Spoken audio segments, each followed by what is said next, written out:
Let's talk about AI for those of us that are interested in improving our businesses and that are not spring chickens. So, there are lots of young people doing some excellent work in AI, and they are creating agents and workflows, which is basically a system for your business that can help to automate and improve your business, right? But one of the problems that's starting to emerge right now is 80%, I think it's 80%. I did see a stat that was slightly higher, but 80% of processes that are being put into businesses through AI are failing.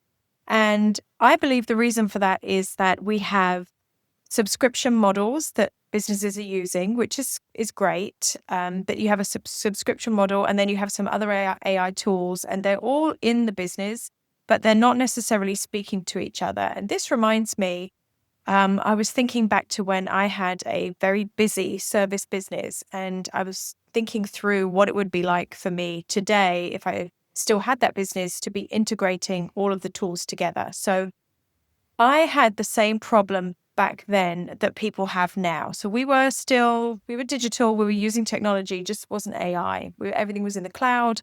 And I had the same problem that I believe business owners have today. So my accounting was being done in QuickBooks. All my purchasing and my bill paying was being done in QuickBooks, right? My files were being saved into Box. So even though we had the ability to upload the receipts and everything from the vendors into QuickBooks, we didn't file everything in QuickBooks because not everybody had access to QuickBooks. And sometimes our managers had to be able to access old invoices and vendor quotes to be able to quote their jobs, right? So we had QuickBooks running, purchasing coming out of QuickBooks. Those PDFs had to be saved into Box, even the purchase orders, so that the technicians could, have the PO to go and pick up a part. Yeah, they would have it electronically, but they still would need to be issued the purchase order.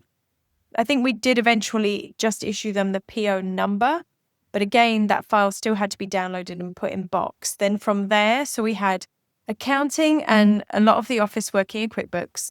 Then we had Box, which was everybody else, and then only certain people had access to certain files. Then we had a CRM, which back then we used to use Zoho, and that was for the engineering department. They would be able to put new leads, new inquiries into Zoho, but now Zoho didn't talk to QuickBooks. So when it came time to convert that lead into a customer, all that information had to be re-entered into QuickBooks, which nowadays, you're scanning things and some of that data can be picked up, but those two systems didn't talk to each other. Then from there, we would have, and then we would have a different system for everybody to clock in and clock out. That was on an app that was on the phones, or it was something that you could do on site in the office on this digital device. So that was another system. And then we ran our payroll out of another platform. We used to do it in QuickBooks, but then we changed it. We started doing a full service through a company called Patriot. So the timesheets and everything for the payroll processing was being uploaded into Patriot, which is another platform. I'm trying to think if there was anything else. Well, yeah, we had other estimating. I think we did that in Zoho. And then we eventually moved to doing it in QuickBooks. And then we had another platform for the field. So this was usually when people were using their phones or their iPads, they would be using an app called Measures. And from there, they would use Measures to measure the site if they were going to be quoting, like, say, building a frame. We did fabrication services, mechanical. We did plumbing, we did pipe fitting. But let's say they were going to be building a frame, fabricating a frame for a space down in the engine room. And they would be able to go down with their iPad and take the measurements on the iPad. But that was in another platform. And then those images would have to be saved. I think we even saved those to Drive. So then eventually we had Drive going. So while we were fully digital and electronic, we were very discombobulated. And I because you're not going to be able to get a one-size-fits-all platform, right? Somebody that builds out a SaaS for you, which is, software as a service, someone that builds that out, they're going to be building it for one part of the business. So QuickBooks was built for accounting functions, right? For payroll, for time management, job costing, management reports. We would run all of our P&Ls in there. We would look at our balance sheet. We would do our job costing in there to see. We would do our, job tracking to make sure that our jobs were on time. So they're only someone that's building one of those platforms. It's really hard to build one thing for everything. Now, there may be those things out there, but I still doubt it based on what I'm hearing. So that's the problem that we face today, is that we have platforms and then we're trying to integrate other pieces into the platforms. And I'll give you an example. I know that business brokers, they will use a deal platform, right? Which once they have a client and it becomes what's called a deal that they're working on, everything is organized in that platform. So they will create it's not called a prospectus in the world of business brokering. It's called a CIM, a confidential information memorandum, but it's similar to a prospectus for the rest of the world.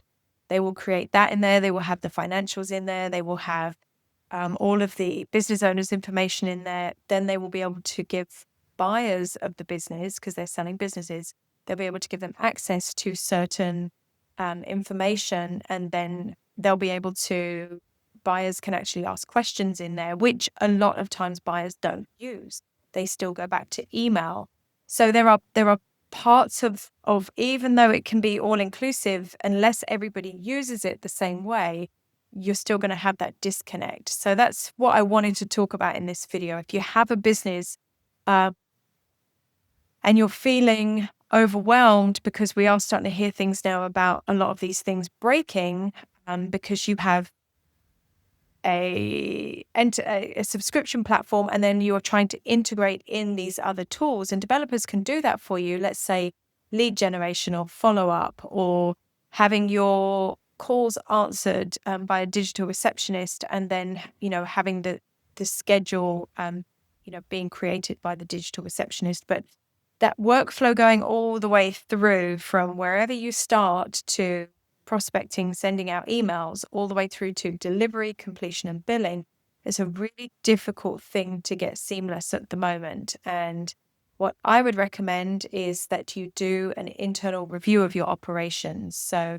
you can just, I think you can do this came across something the other day that was useful for it, but I'm pretty sure you can use Google. Actually, it will do based on your words that you put in, that you type in, it will make you a workflow diagram. So you're going to want to, from start to finish, figure out everything that your business needs to do.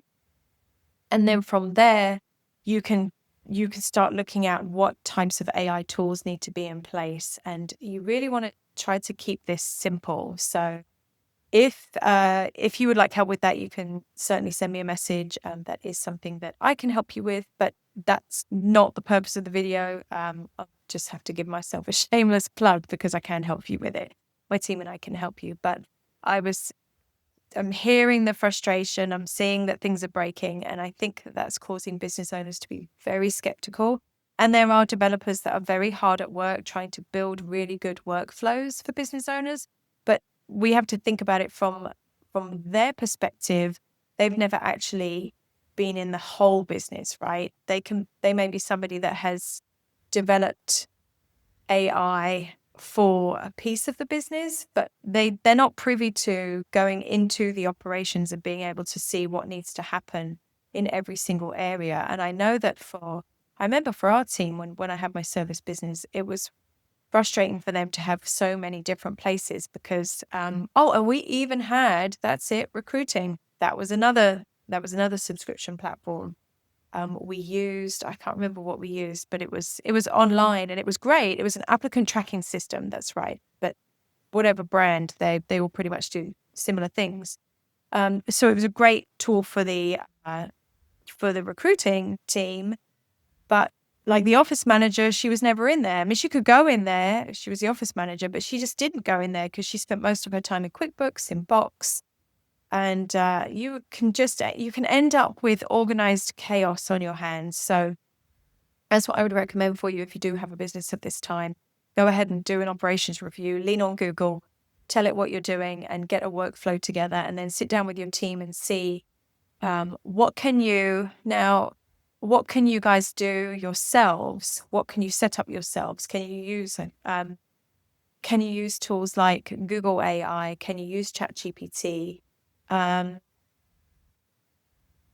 You have agents that can make suggestions for you. So you could actually you could create your workflow in Google AI, and then you could feed that into, let's say, ChatGPT agent, and ask it to make recommendations for you for each of the workflow items or process items or system items that you need to do. It could make recommendations for you onto which tools you could be using. So that's what I wanted to share today, because I was thinking about it. Even myself, I have systems, but in a consulting role, I have more freedom to lean on the things that are available on my computer, and I also have them on my phone. But if you're in a busy service company that you're dealing with clients and everybody's on the move, you can end up discombobulated pretty quickly.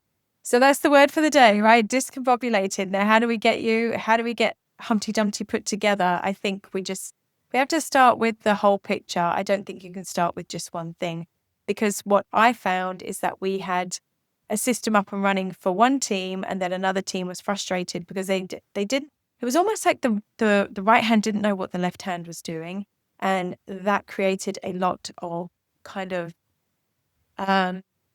distance between the teams. Like, this team would just be over here doing this, and this team would be over here doing this. But I, as the business owner, needed them to be cohesive, and I needed them to appreciate all of the work that they each had to do, but they tended to get in their own little bubble, and then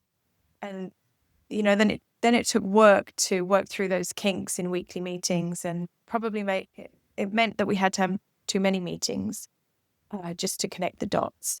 And the one other thing I will say is, if you do, let's say you go ahead and you do a workflow in Google AI, right? The workflow is not the best, like a chart of all of your systems and processes. And you decide what tools you're going to keep using, what you're going to add on to. It's very important that the team uses the tools the way you want them used. And then that means you're going to have to add on training.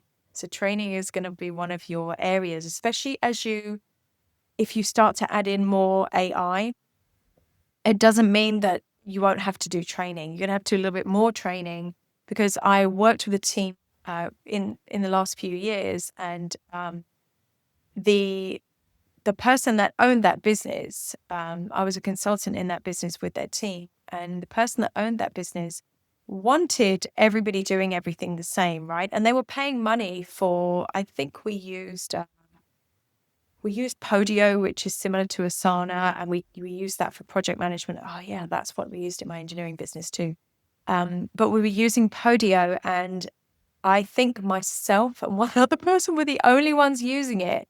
So the person that was the owner of that business was frustrated because he's paying for it, right? He's paying for all these seats, and only, an eighth of the team was actually using it. Some other people just used notepads and the phone and just like to keep detailed notes.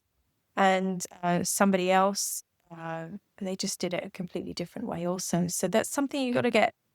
You're going to have to communicate to everybody. Like, okay, we're going to put these systems in place, but you have to use them. And there have to be checks and balances that they're being used. And then and making it sound like a lot of work. It's going to be work, right, to get it set up. But once you have it all set up, I think for me, if back at that time when I had all of these different systems running, if I could have integrated them and somehow got them all speaking to each other, I would have been very happy, and I would have taken the time to do that, just because I guess I don't mind using technology. If that's not for you, just delegate to somebody in your office. Find someone that is somewhat AI literate, at least using AI every day. Oh, and another thing I want you to know, if you own a business. So And don't bury your head on this AI stuff, because what I'm also hearing is that employees are using it. You just don't know they're using it. And what that could create for you as a problem are data breaches without you meaning to. Maybe they're using it on the business computer, but it's actually their personal login. And maybe they are entering business information that they shouldn't be, and then this is being shared with some of the models for learning. So these are just some thoughts I wanted to share today, and I hope this is helpful. And if you have any questions, or if you would like to do some type of review of your business, you can certainly send me a message. I will put a link to book a call with me in this video. And then I'm also going to be doing weekly live workshops that we can go over. I'm going to see if I can do them on multiple sites rather than just doing it on a Google Meet. And I will, if you want to send me a message, I can share a link to that, or I'll put it in this video, and I'll link it to it at a future date. And that is it.